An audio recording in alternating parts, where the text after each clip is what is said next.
Okay,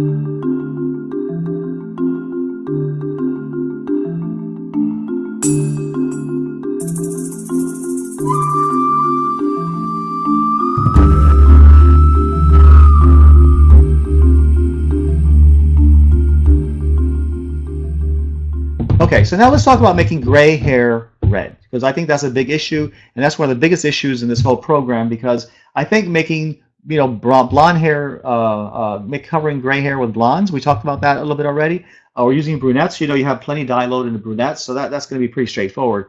But it gets a little trickier when you're making someone gray with red hair, and we talked about this already a little bit.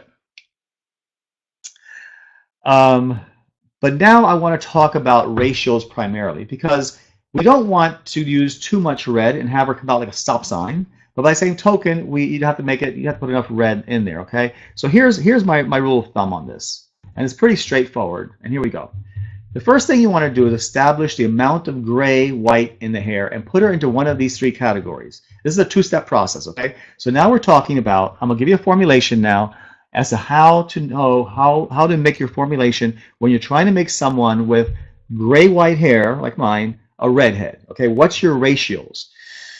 So here's what you got to know about this. Okay, first step one, establish how much gray are you really looking at. Okay, is she around 25% gray or less?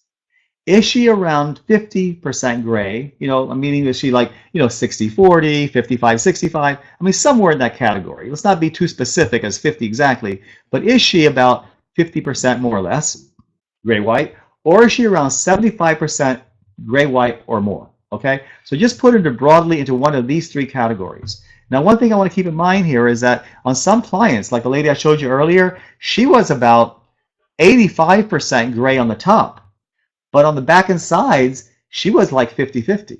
So in this particular situation, when you're making a redhead, you're going to have to make two different formulas. One formula for wherever she was gray white, okay? I mean, you want this to come out even, but you want to make a formula for the top, because the top is significantly different. She has a lot more white in the top, and in the back area she may have less. Now that's not going to be your common problem. For the most part, one formula will suffice. For the most part, one formula would do. I'm just saying that if someone is really truly very, very different, like if the top of her hair is really, really significantly a lot more gray than the rest of it, then I would say when you want to make her an even redhead, I would say to use two different formulas. But if the gray is blended pretty much, even if it's 75 or 80% gray, if it's blended enough, then you're okay, okay? But here's your formulation. If she's around 25% gray or less, or put her one of these three categories, or is she around 50-50, or is she around 75% gray or more, all the way to 100% gray. And step two is this. If she's around 25% gray, then 25% gray, so 25% of your formula should be your brown base hair color, and 75% can be your desired shade.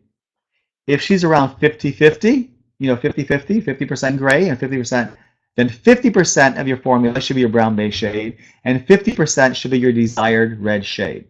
So half and half. Now, if she's around 75% gray or more, all the way to 100% gray, like mine, okay, then your formula should look like this. 75% of your formula should be your brown base color, and only 25% should be your desired shade. Okay, you got that? So if she's a 75% gray to 100% gray, like mine, you never want to use a lot of red. You would then use 75% would be your brown base color, and 25% would be your desired red shade. All right? Now, I want to say something here, and I don't have a slide to explain this, but I'm going to just explain it verbally, so listen to me closely. When I say your brown base color, it could mean two different things. It could be a gold base color, or it could be your neutral natural base color. And here's the thing. If your desired shade, the end color, is going to be a warm red, like you see here in the picture, a warm red, okay, like a RG, then your brown base color, I know what I would use is my balancing color. I call my balancing color. I would use a gold base color. Okay, I'm sorry I don't have a slide on this. But if my finished desired shade was to be a red gold, okay, so she was going to be, for example, a 7RG or an 8RG, then my balancing brown color would be a gold base color.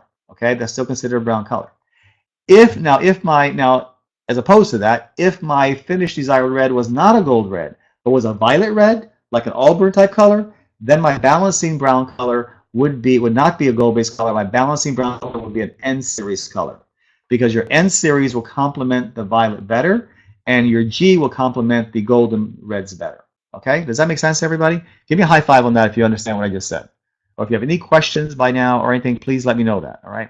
So keep that in mind. So these give you your percentages of what I call brown-based color. And okay, everybody seems like you understand that. Good. Okay, so your brown-based color could be one of two things. It could be a gold color or it could be a neutral color.